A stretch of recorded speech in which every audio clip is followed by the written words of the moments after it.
Halo teman-teman semua, kembali lagi bersama gue, Maverick Jonathan di channel gue.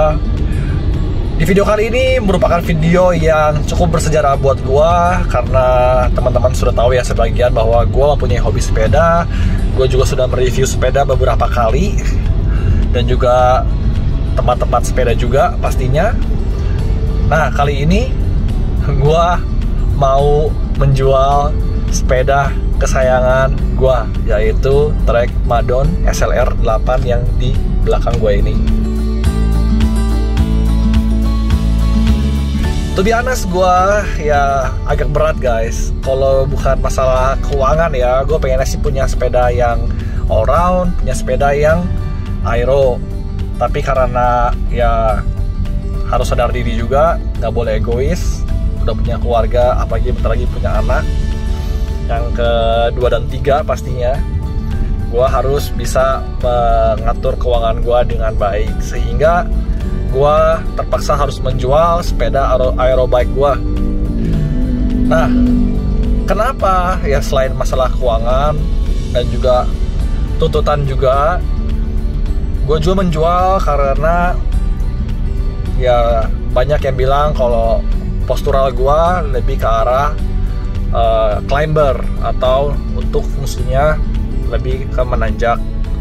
Jadi karena ya kaki gue cukup panjang, badan gue kurus, dan gue juga ya sejujurnya lebih senang nanjak sih dibandingin datar. Cuma kan di Jakarta ya lu mau nanjak kemana, kecuali kalau pergi ke KM0 atau pergi ke Sentul atau pergi ke tempat lainnya atau touring gitu. Dan dulu juga kan teman-teman tahu kalau gue sempat punya sepeda Super Six Highmoot ya, dan gue sangat nyaman. Ya karena rasa penasaran gue ganti jadi aero, dan sekarang sepertinya gue mau kembali lagi kepada sepeda awal gue, yaitu all-round bike. Yang gue pilih, nanti teman-teman lihat sepeda apa. Dan sekarang gue akan menjualnya kepada kokonya teman baik gue.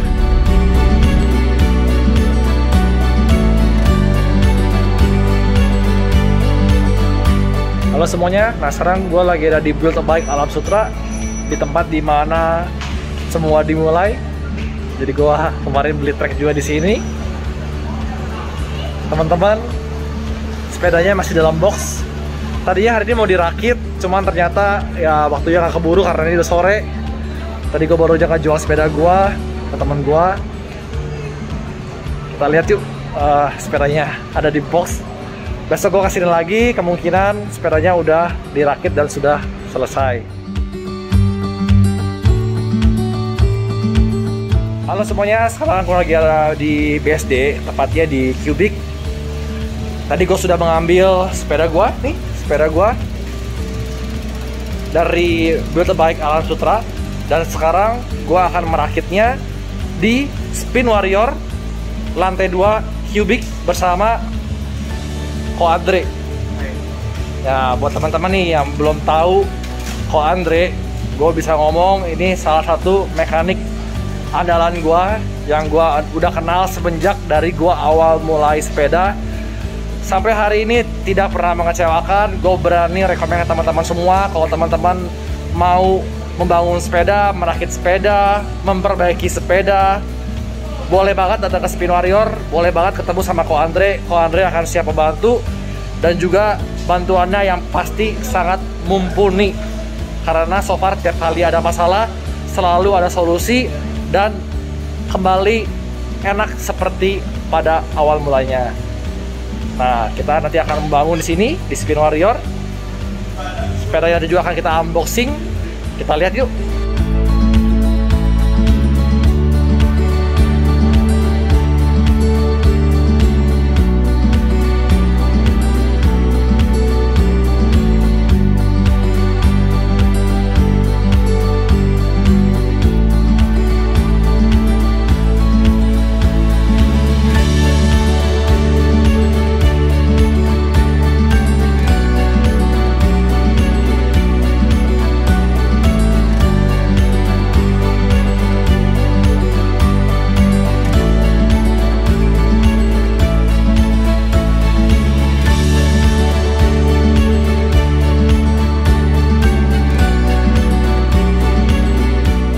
Oke teman-teman semua, gue happy banget hari ini karena sepeda gua sudah selesai dirakit.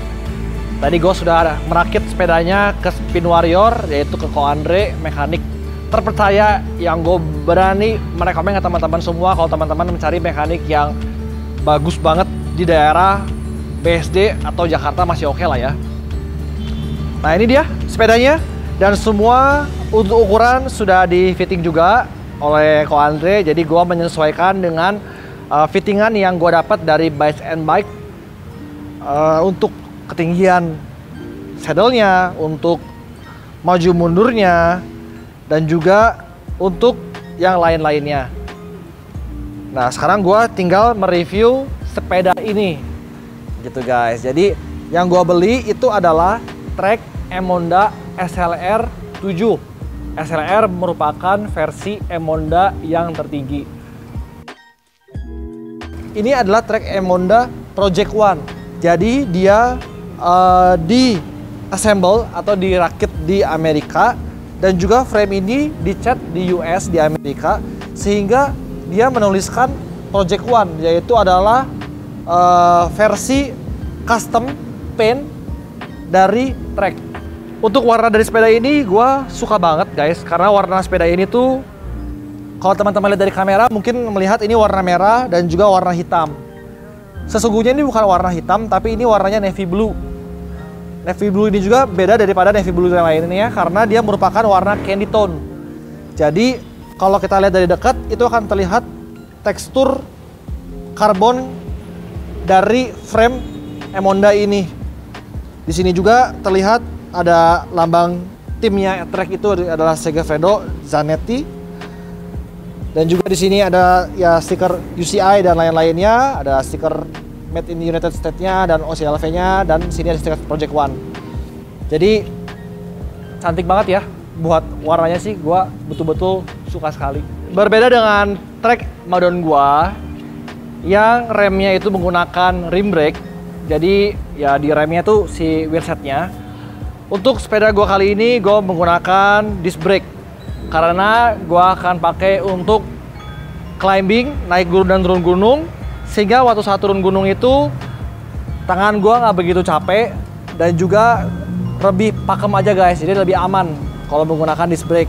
Walaupun memang ada kekurangannya, untuk disc brake itu pasti lebih berat dikit dibandingkan rim brake karena ditambahkan cengkeraman rem ya di depan dan di bagian belakangnya.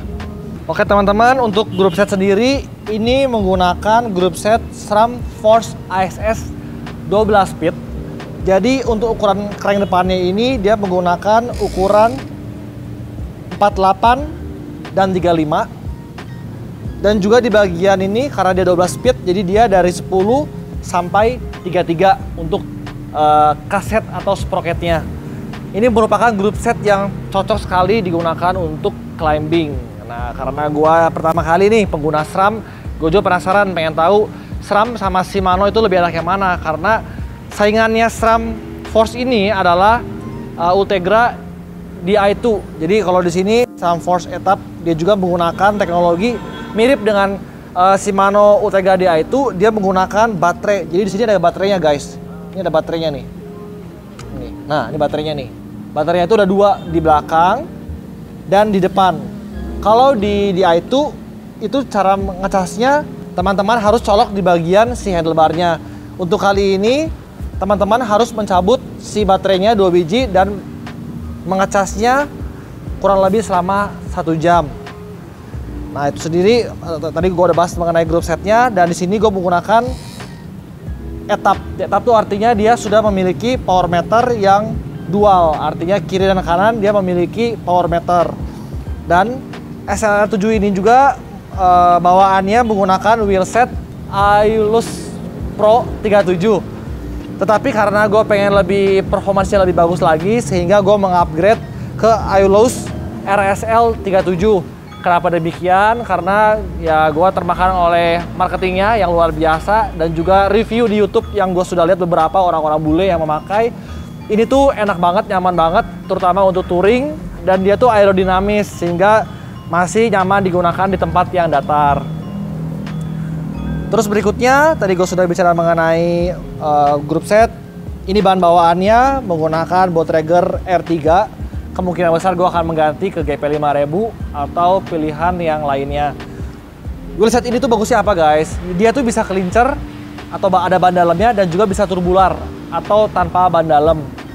Tinggal teman-teman ya nyamannya yang mana. Sebetulnya kalau untuk performance turbular lebih enak karena kalau turbular itu dia lebih ringan dan juga dipakainya lebih enak. Cuman kekurangannya kalau dipakai touring tiba-tiba bannya bocor itu akan sangat repot sekali guys, karena ya tidak segampang ban yang kelincer yang tinggal diganti ban dalamnya saja.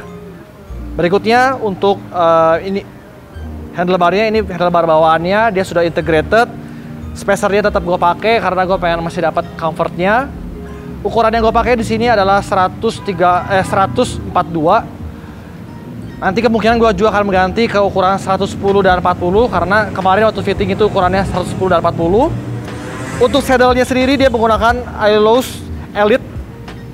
Ini yang merupakan saddle yang standarnya. Gue juga sebenarnya pengen ya kalau bisa upgrade ke yang Ailoos, gue dengar yang Pro itu lebih bagus dan juga harganya reasonable dan dia terbuat dari karbon, jadi pasti lebih ringan. Untuk yang lain lagi, bottle catch gue menggunakan Bontrager yang Triple X. Terus pedal, ini yang terakhir mungkin, pedal gue menggunakan Look Ceramic. Ini bekas dulu ya, bekas dulu madon gue pindahin ke sini. Dan size sepeda gue ini adalah size 54 sama seperti madon gue. Gue menggunakan seat post yang long karena memang insim gue panjang. Sebetulnya di 56 pun gue bisa pakai frame yang ukuran 56, tapi karena lebih berat dan juga gue lebih senang punya penampilan itu seat postnya tinggi, jadi gue memilih untuk downsize atau ukuran yang lebih condong ke bawah, yaitu ukuran 54 di sepeda trek Emonda gue ini. Terus ya ini guys, sepedanya beratnya ini gue sudah timbang, gue dapat berat di 7,42 di keseluruhan sepeda ini. Kemarin gue sempat mencoba satu kali walaupun cuman gue santai. Perbedaannya apa sih? Nah, masih baiknya nanya nih, perbedaannya apa sih trek Madon dan Emonda?